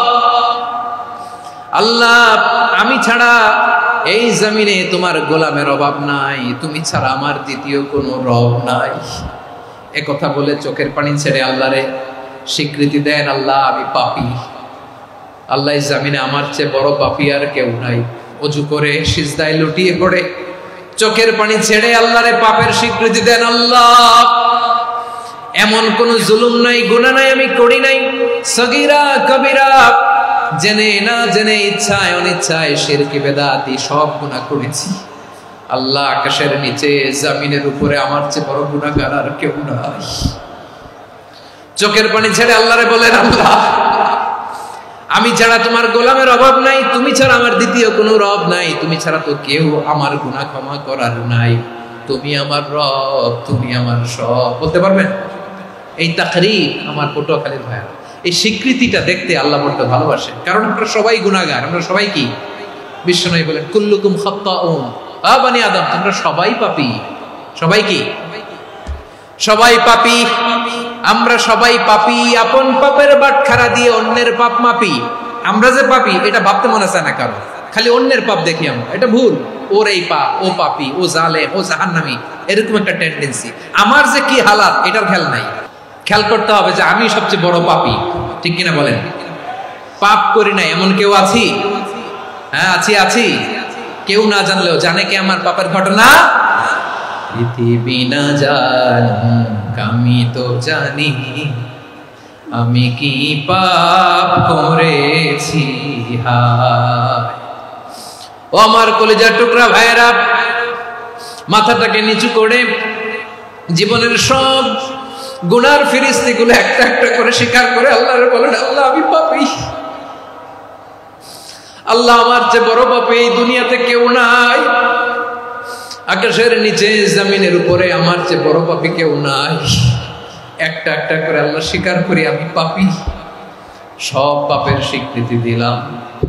পৃথিবী না জানুক আমি তো জানি, আমি কি পাপ করেছি। হায় আমার পাপের করলে বিচার, বাঁচার আমার নাই উপায়। দয়াময় তুমি মাফ করো আমায়, মাফ করো আমায়। আল্লাহ তাআলা যদি দয়া করে আমাদেরকে মাফ না করে, আমাদের বাঁচার কোনো উপায় নাই। আপনি কি ভেবেছেন আপনার নামাজ দিয়ে আপনি জান্নাতে যাবেন? আপনি তাহাজ্জুদ গুজার, সেজদা দিতে দিতে কপালে দাগ ফেলেছেন, এটা আপনারা জান্নাতে নেবে না। আপনি এলাকার সবচেয়ে বড় হাতেম তাই দানশীল, এই দানের ভরসায় বসে আছেন, কশিন কালো আমাদের নামাজ, আমাদের রোজা, আমাদের ইবাদত, এগুলোকে মিজানের পাল্লায় উঠালে কোনো ওজনই হবে না। তবে আমাদের একটা কৌশল জানা আছে, আমরা আল্লাহর রহমতের ভিখারি। আমরা সেদিন আগেই গুনার স্বীকৃতি দিয়ে দেব। আমরা বলবো, আল্লাহ তুমি প্রশ্ন করার আগে তোমার একটা কথা বলি, আমারে কিছু জিজ্ঞেস করো না, আমি সব করেছি। এমন কোন পাপ নাই যে পাপ আমারে দিয়ে হয় নাই। তোমার রহমত দিয়ে তুমি জান্নাতে পাঠাবা, তোমার দয়ায় জান্নাতে যেতে চাই, আমল দিয়ে না। পারবেন বলতে? কিয়ামতের দিন আমরা বলবো, আল্লাহ আমার আমল দিয়ে জান্নাত চাই না, আমি তোমার দয়া দিয়ে জান্নাত চাই। তোমার দয়া ছাড়া আমার কোনো উপায় নাই। কারণ আল্লাহ যদি বিচার করে বাঁচার কারো উপায় নাই। আল্লাহ যদি বলে ফেলেন তুই এটা করলি কেন, ওখানে গেলি কেন, কোরআনে 1000 বার নিষেধ করলাম তারপরেও এই পাপে জড়ালি কেন, এরকম প্রশ্ন ছুড়ে দিলে আমার উত্তর আছে? বাঁচার কোনো উপায় আছে? রোজ হাসরে হে আল্লাহ আমার করোনা বিচার, আল্লাহ করোনা বিচার, বিচার চাহি না তব দয়া চাই, এ গুনাহগার করোনা বিচার। আপনার আমল দিয়ে জান্নাতে যাবেন? কি দিয়ে যাবেন? আল্লাহর দয়া দিয়ে। আল্লাহর রহম আর দয়া ছাড়া কেউ জান্নাতের চেহারাও দেখতে পাবে না। আমার প্রিয় ভাইয়েরা, এই দোয়া আল্লাহর কাছে পছন্দনীয় হওয়ার কারণ 3টা। দোয়ার প্রথম অংশে আছে তাওহীদ, আল্লাহর একত্ববাদের ঘোষণা। এই দোয়ার দ্বিতীয় অংশ আছে তাসবিহ, আল্লাহর প্রশংসা সূচক বাণী। এই দোয়ার 3 নাম্বার অংশ পাপের স্বীকৃতি। তাহলে আমরা সবাই গুনাহগার। আমরা আল্লাহর কাছে পাপের স্বীকৃতি দিয়ে বলবো, ও আল্লাহ ইন্নী কুনতু মিনাজ জালিমিন, আমরা জুলুম করেছি, পাপ করেছি, অন্যায় করেছি, আল্লাহ বুঝতে পারি নাই, শয়তানের ওয়াসওয়াসায় পড়ে, বন্ধুর পাল্লায় পড়ে, নফসের খায়েশ মেটাতে যে আল্লাহ করে ফেলেছি। তুমি গুনাহ না মাফ না করলে আমাদের গুনাহ মাফ করার দ্বিতীয় কেউ নাই। ঠিক কিনা বলেন? এভাবে অনুতপ্ত হয়ে যদি আল্লাহর কাছে দোয়া করেন, দেয়ালে পিঠ থেকে গেছে, কোনো রাস্তা নাই বের হওয়া, ওই মুহূর্তেও আপনাকে বিপদ থেকে উদ্ধার করবে কে? বিশ্বনবী চরম বিপদে পড়লে 2টা দোয়া পড়তেন। প্রথম হলো এটা, লা ইলাহা ইল্লা আনতা সুবহানাকা ইন্নী কুনতু মিনাজ জালিমিন। এই দোয়াটা আমরা বেশি বেশি পড়ব প্রিয় ভাইরা। রাজি আছেন? সবাই আওয়াজ করে পড়ুন ইনশাআল্লাহ। আমার প্রিয় ভাইয়েরা, বিপদে পড়লে বিশ্বনবী আরো একটা দোয়া পড়তেন, লা ইলাহা ইল্লাল্লাহুল আযীমুল হালিম, লা ইলাহা ইল্লাল্লাহু রাব্বুল আরশিল আযীম, লা ইলাহা ইল্লাল্লাহু রাব্বুস সামাওয়াতি ওয়াল আরদি ওয়া রাব্বুল আরশিল কারীম। আল্লাহ ছাড়া কোনো উপাস্য নাই, তিনি সুমহান, মহা সহিষ্ণু। আল্লাহ ছাড়া কোনো উপাস্য নাই, তিনি সুমহান, আরশের অধিপতি। আল্লাহ ছাড়া কোনো উপাস্য নাই, তিনি আকাশের মালিক, জমিনের মালিক, তিনি সুবিশাল, আরশের অধিপতি। সুবহানাল্লাহ পড়েন। এই দোয়াটা কেউ যদি পড়ে যদি এর ওসিলা করে দোয়া করে, তাকে বিপদ থেকে মুক্তি দেয় কে? মনে থাকবে আপনাদের? তাহলে বিপদের প্রথম ধাক্কায় কি যেন পড়তে হয়? ইন্না লিল্লাহ। তারপরে কি বলে আল্লাহর কাছে নিজেকে সঁপে দিতে হয়? দেয়ালে পিঠ থেকে গেলে লা ইলাহা ইল্লা আনতা সুবহানাকা ইন্নী কুনতু মিনাজ জালিমিন। 2 নম্বর হচ্ছে লা ইলাহা ইল্লাল্লাহুল আযীমুল হালিম, লা ইলাহা ইল্লাল্লাহু রাব্বুল আরশিল আযীম, লা ইলাহা ইল্লাল্লাহু রাব্বুস সামাওয়াতি ওয়াল আরদি ওয়া রাব্বুল আরশিল কারীম। মনে থাকবে? অনেক সময় এমন হয়, হঠাৎ বিপদের সম্মুখীন হয়ে আমরা রেডি হয়ে বের হইছি অফিসে, হঠাৎ অ্যাক্সিডেন্টে পড়ে যাই, হঠাৎ পেটের ব্যথায় অজ্ঞান, এরকম হয় না? বিষ্ণু ইসলাম বলেন, আকস্মিক দুর্ঘটনার বিপদ থেকে যদি কেউ বাঁচতে চায়, সকাল সন্ধ্যা যেন প্রত্যেকে এই দোয়াটা পড়ে। সকালে যদি 3 বার পড়ে, সন্ধ্যা পর্যন্ত হঠাৎ বিপদ থেকে সে রক্ষা পাবে। To be protected from sudden calamity, sudden disaster, হঠাৎ বিপদ, হঠাৎ ভয়ঙ্কর কোন আকস্মিক বিপদ থেকে আল্লাহ বাঁচায় দেবে। সকালে পড়লে সন্ধ্যা পর্যন্ত প্রোটেক্টেড, সন্ধ্যাবেলায় যদি 3 বার পরে সকাল পর্যন্ত প্রোটেক্টেড। সুবহানাল্লাহ পড়ে। দোয়াটা কি? দোয়াটা হচ্ছে বিসমিল্লাহিল্লাযী লা ইয়াদুররু মা'a ইসমিহি শাইউন ফিল আরদি ওয়ালা ফিস সামাই ওয়া হুয়াস সামিউল আলীম। ছোট না? অনেক ছোট, মুখস্থ করবেন। বিসমিল্লাহিল্লাযী লা ইয়াদুররু মা'a ইসমিহি শাইউন ফিল আরদি ওয়ালা ফিস সামা। ওই আল্লাহর নাম নিচ্ছি, যে আল্লাহর নামের বরকতে আকাশ জমিনের কোনো কিছু কারো কোনো ক্ষতি সাধন করতে পারে না। তিনি সর্বশ্রোতা, সর্বজ্ঞ। সুবহানাল্লাহ পড়েন। পড়বেন এই দোয়াটা, বিসমিল্লাহিল্লাযী লা ইয়াদুররু মা'a ইসমিহি শাইউন ফিল আরদি ওয়ালা ফিস সামাই ওয়া হুয়াস সামিউল আলীম। ফজরের পরে 3 বার, মাগরিবের পরে 3 বার যদি কেউ পড়ে প্রোটেক্টেড, যে কোনো হঠাৎ বিপদ থেকে প্রোটেক্টেড। প্রোটেক্ট করেন কে? ওই আল্লাহর নাম নিচ্ছি যে আল্লাহর নামের ওসিলায় আকাশ জমিনের কোনো কিছু কোনো ক্ষতি করতে পারে না। সুবহানাল্লাহ পড়েন। আচ্ছা, এবার আমাদের জীবনে দুশ্চিন্তা আছে না নাই বলেন?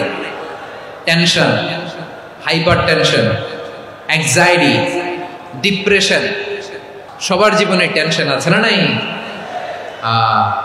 এই দুশ্চিন্তা, পেরেশানি, মারাত্মক পেরেশানি থেকে মুক্তি পাওয়ার জন্য বিষ্ণু ইসলাম দুটো দোয়া পড়তেন। কয়টা? অনেকগুলো পড়তেন। স্পেশাল দুটো দোয়া আজকে আপনাদের শিখায় যাব, শুনবেন। পেরেশানিতে পড়লে, টেনশনে পড়লে এই দোয়াটা, প্রিয় ভাইরা, বিষ্ণু ইসলাম যখন খুব বিপদে পড়তেন, দুশ্চিন্তা ওনাকে ঘিরে ধরতো, উনি পড়তেন ইয়া হাইয়ু ইয়া কাইয়ুম বিরহমাতিকা আস্তাগীথ। ইয়া হাইয়ু ইয়া কাইয়ুম, হে শাশ্বত অবিনশ্বর, হে চিরঞ্জীব, বিরহমাতিকা আস্তাগীথ, তোমার রহমতের উসিলায় তোমার কাছে ফরিয়াদ করি। এটা পড়তেন। আবার আরেক বর্ণনায় এসেছে ইয়া হাইয়ু ইয়া কাইয়ুম বিরহমাতিকা আস্তাগীথ আসলিহ লি শা'নি কুল্লাহু ওয়ালা তাকিলনি ইলা নাফসি তারফাতা আইন। আসলিহ লি শা'নি কুল্লাহ, আল্লাহ আমার সবকিছু আপনি সেটেল করে দেন।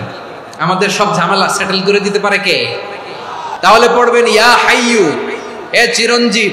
হাইয়ু মানে চিরঞ্জীব, যিনি চিরকাল বেঁচে থাকবেন, মরবেন না। আল্লাহ মরবেন? তার কোনো লয় আছে? ক্ষয় আছে? সূরা রহমানে আল্লাহ বললেন কুল্লু মান আলাইহা ফানি ওয়া ইয়াবকা ওয়াজহু রাব্বিকা যুল জালালি ওয়াল ইকরাম ফাবিআইয়ি আলাই রাব্বিকুমা তুকাযিবান। জমিনে যা আছে সব ফান, ভ্যানিশ হয়ে যাবে, নিশ্চিহ্ন হয়ে যাবে, শেষ হয়ে যাবে, সব বিলুপ্ত হয়ে যাবে একজন ছাড়া। জোরে বলেন তিনি কে? এই দোয়াটা কেন পছন্দ আল্লাহর কাছে? কারণ এখানে আল্লাহর দুইটা সুন্দর নাম আছে, গুণবাচক নাম, আল হাই, আল কাইয়ুম, এই দুটো নাম আছে এখানে। আবার এই দুইটা আয়াতুল কুরসির অংশ। আয়াতুল কুরসির শুরু তো এটা আসরা নাই? হ্যাঁ, আসরা নাই। 3 নম্বর কারণ, এটা ইসমে আজম। কোন দোয়াটা ইসমে আজম? যে দোয়া ওসিলায় দোয়া করলে আল্লাহ দোয়া ফেরায় না। অনেকগুলো মত আছে, সবচেয়ে ভ্যালিড মত হচ্ছে এটা, ইয়া হাইয়ু ইয়া কাইয়ুম, এর ওসিলা দিয়ে দোয়া করলে দোয়া কবুল করে কে? 2 নম্বরে বিশ্বনবী মারাত্মক বিপদে পড়লে আরেকটা দোয়া পড়তেন, আল্লাহুম্মা ইন্নী আবদুক। আগে দোয়াটা পড়ি, শুনেন। আল্লাহুম্মা ইন্নী আবদুক ওয়া ইবনু আবদিক ওয়া ইবনু আমাতিক নাসিয়াতি বিয়াদিক মাদিন ফিয়া হুকমুক আদলুন ফিয়া কাদাউক আসআলুকা বিকুল্লি ইসমিন হুয়া লাক সাম্মাইতা বিহি নাফসাক আও আনসালতাহু ফি কিতাবিক আও আল্লামতাহু আহাদাম মিন খালকিক আও ইস্তা'সারতা বিহি ফি ইলমিল গায়বি ইনদাক আন তাজআলাল কুরআনা রাবিআ কলবি ওয়া নূরা সাদরি ওয়া জালাআ হুজনি ওয়া যাহাবা হাম্মি। সুবহানাল্লাহ পড়েন। বিষ্ণু বলতেন আল্লাহুম্মা ইন্নী আবদুক, ও আল্লাহ আমি আপনার গোলাম, ওয়া ইবনু আবদিক, গোলামের ঘরের গোলাম, ওয়া ইবনু আমাতিক, বাদির ঘরের গোলাম। মানে আল্লাহ আমি আপনার গোলাম, আমার বাবা আব্দুল্লাহ ছিল আপনার গোলাম, আমার মা আমিনা ছিল আপনার বাদী। মানে আমরা গোলাম বংশের, সব গোলাম। নিজেরে এর চেয়ে আর ছোট করে আল্লাহর কাছে উপস্থাপন করা যায় আমার ভাইরা? কথা কি বুঝতেছেন? নিজেকে এর চাইতে ছোট, নগণ্য আর তুচ্ছ করে আল্লাহর সাথে প্রেজেন্ট করা যায়? বিষ্ণু বললেন ও আল্লাহ আমি আপনার গোলাম, গোলামের ঘরের গোলাম, দাসীর ঘরের গোলাম, নাসিয়াতি বিয়াদিক, আমার মাথার চুলের ছুটি আপনার হাতের মুঠোয়। আপনি ডানে টান দিলে আমি ডানে যেতে বাধ্য, আপনি বাঁয়ে টান দিলে বাঁয়ে যেতে বাধ্য। বিষ্ণু বললেন আল্লাহ আমার মাথার চুলের ঝুঁটি আপনার হাতের মুঠোয়। আচ্ছা, এইভাবে কাকে ধরা হয়? যে খুব ছোট, ঠিক কিনা? নিজেকে কত ছোট করলেন বিশ্বনবী। ও আল্লাহ আমার মাথার চুলের ঝুঁটি আপনার হাতের মুঠোয়, আপনি ডানে টানলে আমি ডানে যাব, বাঁয়ে টানলে বাঁয়ে যাব। আল্লাহ আসআলুকা বিকুল্লি ইসমিন হুয়া লাক নাসিয়াতি বিয়াদিক মাদিন ফিয়া হুকমুক, আপনার নির্দেশ আমার উপর কার্যকর হবেই হবে। আদলুন ফিয়া কাদাউক, আপনার ফয়সালা, যেই ফয়সালাই আপনি আমার জন্য করেন এটাই ইনসাফ। সুবহানাল্লাহ বলেন। আমরা আল্লাহর ফয়সালায় সন্তুষ্ট হতে চাই না। কত কমপ্লেইন, আল্লাহ তুমি এটা দিলা না, ওইটা পাইলাম না, ওইটা হইল না রে, এরকম অভিযোগ, কমপ্লেইন আমাদের আছে না নাই? আর বিশ্বনবী বলতেন আদলুন ফিয়া কাদাউক, আল্লাহ আমার জন্য তোমার যেটা ফয়সালা এটাই সবচেয়ে শ্রেষ্ঠ ইনসাফ, এর চেয়ে ইনসাফ আর হতে পারে? এভাবে কায়মান বাক্যে আল্লাহর কাছে বিশ্বনবী দোয়া করতেন। এরপরে বিশ্বনবী বললেন, আল্লাহ তোমার যত নাম আছে সব নামের ওসিলায় দোয়া করি, যে নাম তুমি আমাদেরকে জানিয়েছো, যে নাম তুমি আমাদেরকে জানাও নাই, যে নাম তুমি কোরআনে নাজিল করেছো, যে নাম নাজিল করো নাই, যে নাম শুধু নবীদেরকে জানিয়েছো। আর আল্লাহর এমন কিছু চমৎকার চমৎকার সুন্দর সুন্দর নাম আছে, এই নামগুলো রব্বুল আলামিন কাউকে জানাবে না। সুবহানাল্লাহ বলেন। আমরা তো 99 নাম জানি, 100 নাম জানি আল্লাহ, কিন্তু আল্লাহর এমনও কিছু নাম আছে যেগুলো আল্লাহ বিষ্ণুনবীরও জানায়নি। এগুলো আল্লাহ ইলমুল গায়বে রেখে দিয়েছেন। দোয়ার সময় বলবেন, আল্লাহ তোমার যেই নামগুলো জানি, যেগুলো জানি না, যেগুলো কোরআনে আছে, যেগুলো নাই, যেগুলো নবীরে খাস ভাবে জানাইছো ওগুলোর উসিলায়, যেগুলো কোনোদিন জানাবাও না তোমার ওই নামের উসিলাও তোমার কাছে চাই। আল্লাহ কোরআনকে আমার হৃদয়ের বসন্ত বানাও, আমার বক্ষের জ্যোতি বানাও, আমার চিন্তা দুশ্চিন্তা তুমি দূর করে দাও। বিশ্বনবী বললেন, এই কালিমাগুলো, এই বাক্যগুলো পড়ে যদি কেউ আল্লাহর কাছে ফরিয়াদ করে, তার হৃদয় থেকে দুশ্চিন্তা কাটিয়ে দিবে কে? আচ্ছা, সব শেষে বলি, ঋণের বোঝায় যারা জর্জরিত, বিষ্ণু ইসলাম চমৎকার একটা দোয়া শিখিয়েছেন। এক সাহাবীর নাম আবু উমামা, নামাজের ওয়াক্ত ছাড়া উনি মসজিদে যেয়ে বসে আছে। বিষ্ণু বললেন, কি রে আবু উমামা, নামাজের তো ওয়াক্ত হয় না, মসজিদে কি? সাহাবী বলে, হুমুমুন লাজিমাতনি ওয়া দুয়ুদ, নবী গো ঋণের বোঝায় এমন টেনশনে আছি, ঘরে থাকতে পারলাম না, মসজিদে চলে আসছে। বিষ্ণু বললেন, আমি কি তোমার এমন একটা দোয়া শিখাবো যেটা পড়লে আল্লাহ তাআলা তোমার ঋণের বোঝা হালকা করে দিবে? আবু উমামা বললেন, ইয়া রাসূলুল্লাহ অবশ্যই শিখাবেন। বিষ্ণু বললেন, তাহলে তুমি পড়বা, আল্লাহুম্মা ইন্নী আউযু বিকা মিনাল হাম্মি ওয়াল হাযান ওয়া আউযু বিকা মিনাল জুবনি ওয়াল বুখল ওয়া আউযু বিকা মিন গালাবাতিদ দাইনি ওয়া কাহরির রিজাল। ও আল্লাহ, তোমার কাছ থেকে দুশ্চিন্তা থেকে পানাহ চাই, কৃপণতা, ভীরুতা, অলসতা, কার্পণ্যতা, এই সব কিছু থেকে, মানুষের কঠোরতা, আমার উপর মানুষের আধিপত্য এবং ঋণের বোঝা থেকে পানাহ চাই।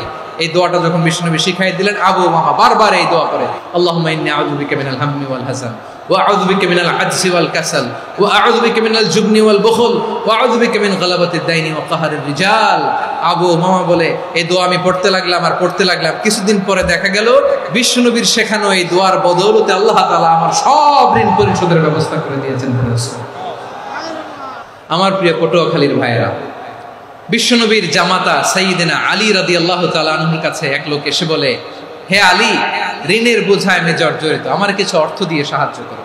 সাইয়্যিদিনা আলী রাদিয়াল্লাহু তাআলা আনহু বললেন, আমি কি তোমারে এমন একটা দোয়া শিখাবো যেটা বিশ্বনবী আমাদের শিখিয়েছেন?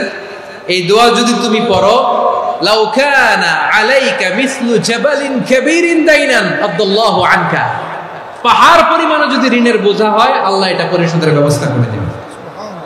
ছোট্ট একটা দোয়া বিশ্বনবী শিখালেন, বললেন তুমি পড়বা, আল্লাহুম্মা কফিনি বিহালালিকা আন হারামিকা ওয়া আগনিনি বিফাদলিকা আম্মান সিওয়াক। আল্লাহুম্মা কফিনি বিহালালিকা আন হারামিক, আল্লাহ তোমার হালাল দিয়ে আমাকে পরিতুষ্ট করো, হারাম থেকে বাঁচিয়ে রাখো, আর তোমার অনুগ্রহে মানুষের মুখাপেক্ষী যেন আমি না হই, আমি যেন সবসময় তোমার মুখাপেক্ষী হই, ওই তৌফিক দিও। সুবহানাল্লাহ পড়েন। এই দোয়া বেশি বেশি পড়লে ঋণের বোঝা হালকা করে দিবে কে? তাহলে প্রিয় ভাইয়েরা, বিপদে পড়লেই প্রথমে কি পড়বেন? ইন্না লিল্লাহ। কি বলে নিজেকে আল্লাহর কাছে সঁপে দিতে হয়? হাসবুনাল্লাহ। চরম বিপদে দেয়ালে পিঠ থেকে গেছে, তখন লা ইলাহা ইল্লা আনতা সুবহানাকা ইন্নী কুনতু মিনাজ জালিমিন। এরপরে লা ইলাহা ইল্লাল্লাহুল আযীমুল হালিম, এই দোয়া। আকস্মিক বিপদ, হঠাৎ যেন কোনো বিপদ আমাকে পেয়ে না বসে, এটার জন্য বিসমিল্লাহিল্লাযী লা ইয়াদুররু মা ইসমিহি শাইউন ফিল আরদি ওয়ালা ফিস সামাই ওয়া হুয়াস সামিউল আলিম। সকালে 3 বার, রাতে 3 বার। আর মারাত্মক tension, hyper tension, anxiety, depression থেকে বাঁচার জন্য 2 দোয়া, ইয়া হাইয়্যু ইয়া কাইয়্যুম, ইয়া হাইয়্যু ইয়া কাইয়্যুম, মনে থাকবে? আর আল্লাহুম্মা ইন্নী আবদুক, এই দোয়া। ঋণ থেকে বাঁচার জন্য 2 দোয়া, আল্লাহুম্মা ইন্নী আউযু বিকা মিনাল হাম্মি ওয়াল হাযান, এটা। আর আল্লাহুম্মা কফিনি বিহালালিকা আন হারামিকা ওয়া আগনিনি বিফাদলিকা আম্মান সিওয়াক। আর সব সময় পড়ার জন্য একটা আমল দিয়ে যাই, উঠতে বসতে, অফিসে যাচ্ছেন, অফিস থেকে ফিরতেছেন, বসে আছেন, শুয়ে আছেন, ছোট্ট এক শব্দে আমরা যেন বেশি বেশি পড়ি, আস্তাগফিরুল্লাহ। আল্লাহ রাসূল সাল্লাল্লাহু আলাইহি ওয়াসাল্লাম বলেন, মান লাজিমাল ইস্তিগফার, যে সব সময় এরকম ইস্তিগফারের সাথে লেগে থাকে, জাআলাল্লাহু লাহু মিন কুল্লি দীকিন মাখরাজা, আল্লাহ তাআলা তাকে কোনো বিপদে আটকান না, সে জীবনে আটকাবে না, যে কোনো বিপদে আল্লাহ তার রাস্তা বের করে দিবেন। Way out, you will get a way out in solution. সুবহানাল্লাহ। ওমিন কুল্লি হাম্মিন ফারাজা, দুশ্চিন্তা মুক্ত হবে। ওয়ারযুকহু মিন হাইসু লা ইয়াহতাসিব, এমন জায়গা থেকে আল্লাহ রিজিকের বন্দোবস্ত করবে যেটা সে কল্পনাও করে না। আওয়াজ করে পড়েন সুবহানাল্লাহ। আমার প্রিয় ভাইরা, এটা গেল নিজের বিপদ। নিজে যদি বিপদে পড়েন, অন্যের বিপদ যদি দেখেন, এটার জন্য একটা দোয়া আছে। অনেক সময় আমরা দেখি হাসপাতালে ক্যান্সারের 3rd স্টেজে চলে গেছে, লোকটা হ্যাংলা হয়ে চিকন হয়ে হায়রে কি কষ্ট পায়, দেখি না? বিশ্বনবী বলে একটা দোয়া যদি কেউ অন্যের কোনো বিপদ দেখে পড়ে, ওই বিপদ তার জীবনে কখনো আসবে না। অনেক সময় হয় যে আমরা মহাসড়ক দিয়ে যখন চড়ি, দুর্ঘটনায়, আইরে আল্লাহ, দুর্ঘটনায় মানুষের মাথা একদিকে, দেহ আরেক দিকে, ব্লিডিং, এরকম হয় না? আল্লাহ তুমি হেফাজত করো। বিশ্বনবী বলেন এই দুর্ঘটনা দেখে কেউ যদি এই দোয়াটা পড়ে, তার জীবনে সে কোনোদিন এরকম অ্যাক্সিডেন্টের সম্মুখীন হবে না। বিশ্বনবী বলেন অন্যের বিপদ দেখে কেউ যদি পড়ে, আলহামদুলিল্লাহিল্লাযী আফানি মিম্মা বাতালাকা বিহি ওয়া ফাদ্দালানি আলা কাসীরিন মিম্মান খালাকা তাফদীলা, মানে প্রশংসা সে আল্লাহ, যে আল্লাহ তাআলা তোমাকে যেই জিনিস দিয়ে পরীক্ষা করেছে, আমাকে ওইটা থেকে বাঁচিয়ে দিয়েছে। তোমাকে আল্লাহ যেই বিপদে ফেলেছে, আমাকে ওই বিপদ থেকে তিনি মুক্ত রেখেছে, আর তার অনেক সৃষ্টির উপর আমাকে তিনি প্রাধান্য দিয়েছে। সুবহানাল্লাহ পড়েন। যে কোনো বিপদ, কারো ক্যান্সার দেখে যদি এই দোয়াটা আপনি বিশ্বাসের সাথে পড়েন, জীবনে কোনোদিন ক্যান্সার রোগে আক্রান্ত হবেন না। দুর্ঘটনা দেখে যদি পড়েন, ওই দুর্ঘটনা আপনাকে স্পর্শ করবে না। যে কোনো কারো বিপদ দেখে যদি কোনো বিশ্বাসী বান্দা এই দোয়া পড়ে, বিশ্বনবী বলেন লাম ইউসিবহু যালিকাল বালা, ওই বিপদ তাকে আর ধরবে না। উফিয়া মিনহু মিন যালিকাল বালা কাইনাম মা কান, সে যতদিন হায়াত পাবে কোনোদিন ওই বিপদ তাকে স্পর্শ করবে না। আমার প্রিয় ভাইরা, তাহলে পুরো আলোচনার সেন্ট্রাল থিম হচ্ছে আমাদের জীবনে বিপদ আসবে, কষ্ট আসবে, দুঃখ আসবে, কিন্তু বিপদে আপদে আমরা হাল ছেড়ে দিব না, হতাশ হব না। মুমিন হতাশ হয় না, নিরাশ হয় না, হাল ছেড়ে দেয় না। মুমিন ভরসা রাখে একজনের উপর। আওয়াজ করে বলুন, যিনি কে? বিপদে পড়লে আমাদেরকে উদ্ধার করে কে? আবার আমাদেরকে যদি কোনো নেয়ামত আল্লাহ দিতে চান, ওইটা কেড়ে নেওয়ার ক্ষমতা কারো আছে? তাহলে আমরা কানেক্টিভিটি বাড়াবো কার সাথে? আমাদের প্রার্থনার ফরিয়াদের হাত তুলবো কার কাছে? রাজি আছেন? পটুয়াখালীর ভাইয়েরা, মনে থাকবে কথাগুলো? আল্লাহ তাআলা আমাদের সবাইকে কথাগুলো বোঝার ও আমল করার তৌফিক দান করুন।